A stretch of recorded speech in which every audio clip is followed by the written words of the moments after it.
Veamos a continuación. Saludo ya a Juan Vázquez Rojo, investigador, profesor en Economía Internacional en la Universidad Camilo José Cela.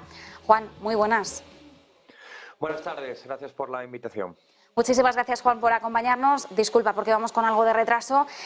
Comentábamos la situación de China. Venimos de un fin de semana difícil en el que veíamos también las restricciones en uno de los distritos principales de Pekín, a tenor de los últimos casos que hemos conocido COVID. El gigante asiático sigue intentando afrontar la situación. Vemos ahora cómo va a endurecer algunos requisitos y nos preguntamos, ¿China sigue atrapada en su política cero COVID? ¿Va a conseguir salir de ella?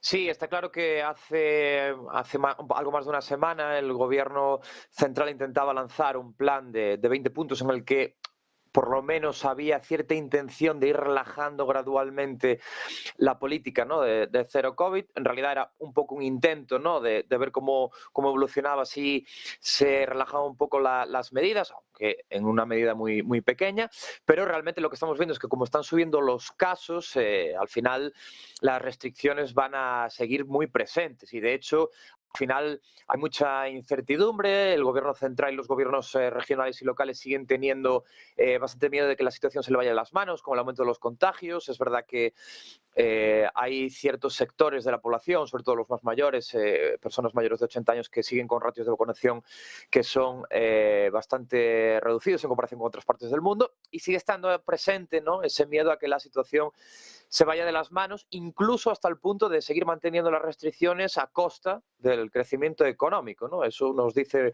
mucho de la preocupación de las autoridades y, por lo tanto, a corto plazo es difícil pensar que puede cambiar la situación de forma drástica.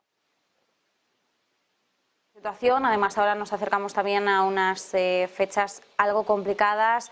Cierre de año, es verdad que, por ejemplo, en China, pues el año nuevo siempre lo vemos unos meses después, pero aún así sí que es cierto que están siendo también unos meses algo más cruciales. Ya en invierno la gente pues se reúne en más espacios cerrados, no tanto espacios abiertos como podemos tener verano. Podría aumentar también simplemente por esa variable el aumento, por ejemplo, de contagios, aunque sea simplemente por esta situación.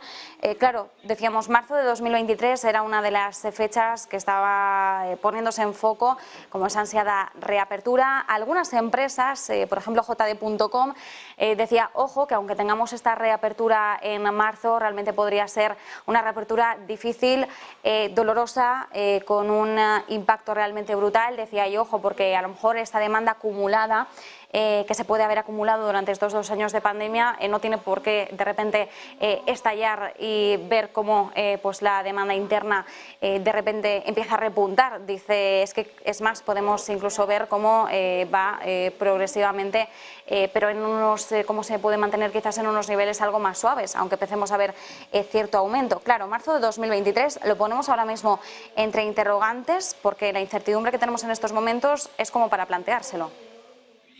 Sí, desde luego, es difícil pensar que en marzo de 2023 no va a haber restricciones en China vinculadas al COVID. De hecho, si en algún momento vemos realmente que China está decidida, o se decide a abandonar la política de cero COVID, veremos realmente que va a hacerlo de manera muy gradual. De hecho, cualquier medida en general que lleva a cabo el gobierno chino suele ser bastante cauto, suele ser bastante gradual y es muy difícil ver que tome medidas drásticas de un día para otro, ¿no? Normalmente suele hacer, de hecho, ciertas pruebas en ciertas localidades, en ciertas regiones, para testear un poco cómo puede ir funcionando, y eso nos indica al final que de un día para otro no vamos a ver un cambio muy drástico. Por eso, precisamente, hace apenas 7, 10 días veíamos cómo el gobierno lanzaba esos 20 puntos en los que sí que es verdad que relajaba ciertas medidas, como por ejemplo las vinculadas a las personas que venían del exterior de China, que bueno, pues tenían que estar menos días confinados y demás, pero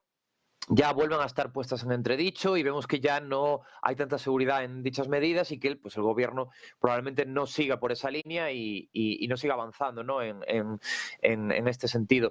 Y aparte hay que tener en cuenta que China está viviendo un año económico muy complicado porque hay 2 factores, ¿no? Uno tiene que ver con el cero COVID, que al final lo que lastra es la actividad económica, el consumo, etcétera, y otro tiene que ver con la burbuja inmobiliaria. Es decir, si realmente China tuviera una voluntad de salir del cero COVID, lo haría claramente porque está teniendo muchos problemas económicos. Es decir, por decirlo de otra forma, que realmente si China sigue en la política cero COVID es precisamente porque lo tiene muy claro, porque realmente está lastrando el crecimiento económico en un mal año en el que no van a conseguir su objetivo del 5,5% que se había marcado a principios de año.